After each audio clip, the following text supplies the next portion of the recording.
É a presentación do Festival da Mocidade de Taboada, que se celebrará 8 de agosto cun cartel encabezado polo mítico grupo Heredeiros da Cruz.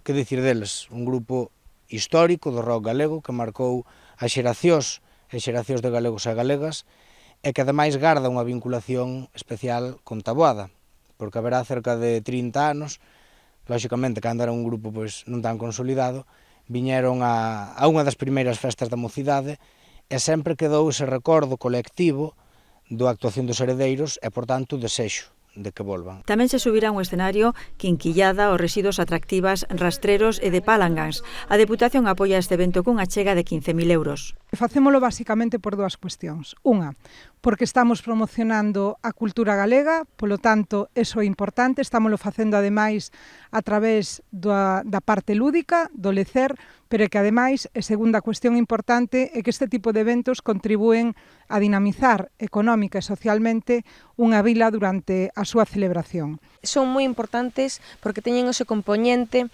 de facer lecer nos concellos máis pequenos e é moi importante para que haxa ese sentimento de pertenza tamén da xente nova que o asocie co lecer nos concellos máis pequenos, un lecer diferente a outro tipo de festas de parroquias e que é tamén moi enriquecedor para todo o verán en concellos como Taboada. Un concello que valora o traballo de Madia Levaó, asociación organizadora deste festival que marca o inicio das Festas dos Milagres. Que leva tanto tempo, pois poñendo no mapa Taboada con esta festa, unha festa consolidada, unha festa que xa é das importantes no que é o sur da provincia e que seguro que vai a seguir así porque, dende logo, pois o cartel vai mellorando ano a ano. Este ano, pois, creo que podemos decir que é un cartelazo con todos eses grupos que acaba de citar Álex. O evento tamén se financia ca venda das camisetas que inclúe cea e bebidas.